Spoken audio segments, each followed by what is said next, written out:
This comment in a recent video I posted said that we could actually run Claude code in our phone by using Termux. And I thought, well, that's interesting, let me give it a shot. And this was the final result. It's really just a connection you make with your computer as like if you were accessing a server. So everything I run in here, it's actually just using my computer's resources to run everything. So the performance will be the same as running on your computer because, well, it is running on your computer and you're just seeing like the graphics of it on your phone. So I can type in something like, give me a summary of what is inside the Claude.md file, and it'll work exactly the same. Now, the setup that I'll show you in this video will allow you to connect to it from your own Wi-Fi, not exactly from anywhere. This has been useful for me for like when I'm cutting the grass, and then I don't have to come over to my computer and see, hey, did Claude Code finish what I asked it to do? And then go back to cutting the grass and then come back over here. I can just look at my phone and check if it's done or not, and then come back to the computer and actually look at my code to see what was generated, actually test the interface and all that. So enough talking, let's get straight into it. Since I'm in Windows and Claude Code only runs in Linux, there's a tutorial about how you can run Claude Code in Windows, and you'll understand that you have to use WSL. Since it's inside the WSL, we have to execute all these commands in there, and these commands will be basically the same if you're inside of Linux, maybe a bit different if you're on Mac. But overall, you have to perform the same steps, which is first installing the SSH server. Let's do that. I already have it installed, but still let's execute it. Okay, already done. Let me clear that up.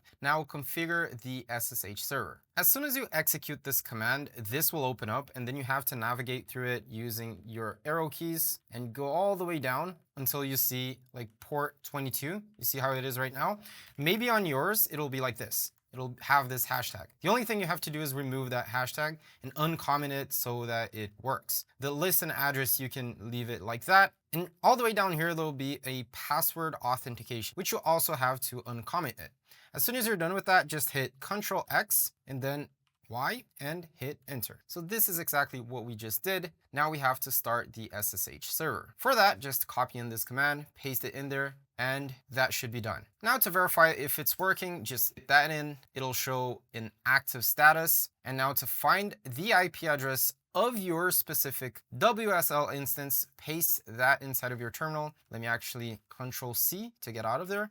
Grab this command, paste that in there, hit enter. Now this right here is my IP address of my WSL. Grab that, make sure you copy that, paste it somewhere safe, because we'll need that for the next step. Now, if you're on Windows, open another tab here, you'll open up your PowerShell, and you have to kind of redirect from the IP address of your actual Windows over to the WSL. And you can do that with just this command right here. All you have to know is which is your IP address from your Windows and what is the IP address from your WSL, which is what we just got. To get the IP address of your Windows, just type in ipconfig and note down whatever is in the IPv4 address. In my case, 192.168.15.3. Now, as you can see, my IP address is already set in here. My listen address is the actual Windows address that we just found here, and the connect address is the WSL IP. Copy that, paste that in here, hit enter, and actually we have to run it as an administrator, so type in cmd in here, run as administrator,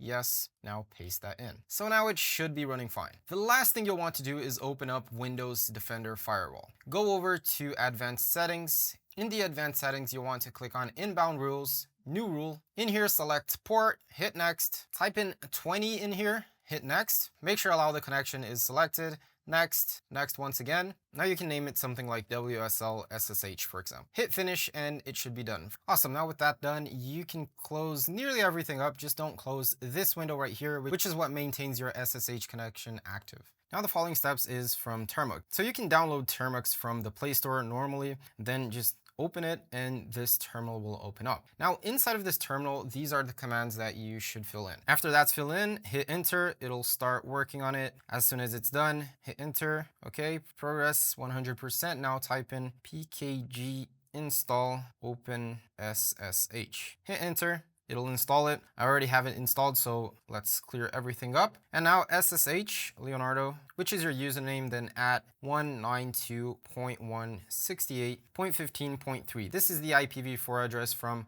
my Windows, which will redirect over to the WSL. Let me -p 22, hit enter. Now I have to fill in the password. Which password is this? This is the password for your WSL. So let me fill that in and hit enter. Now I'm inside of my WSL. I can clear this up. Type in ls to see all the folders. Now cd community, and you can actually like use the tab right here. So it selects it, tab again. Now Claude, continue. Hit enter.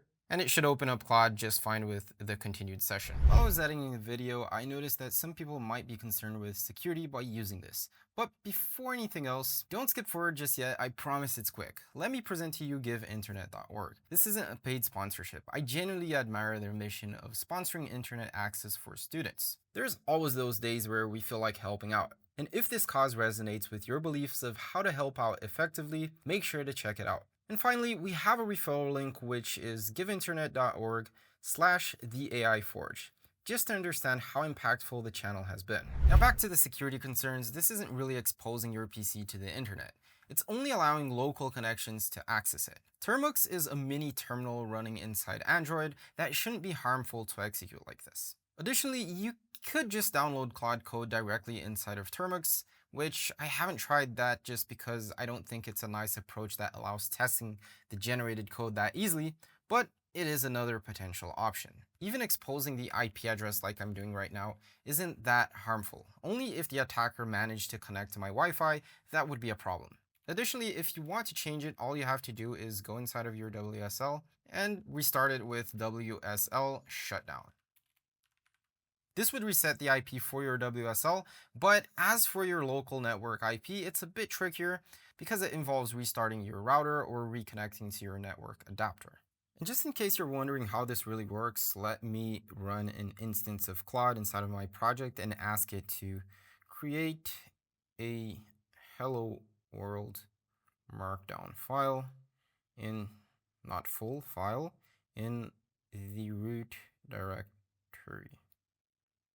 Let's hit enter. And as you can see, the cursor ID is open here. Let's hit yes and don't ask this again. And yeah, it's already created. There it is from my cell phone executing code over at my IDE, which is in my desktop. If while setting it up, something didn't go as planned, feel free to reach out for help in the comment section down below. And if you know some cool feature to use with Claude Code, also comment down below. Thanks for watching, and I'll see you in the next video. Till then.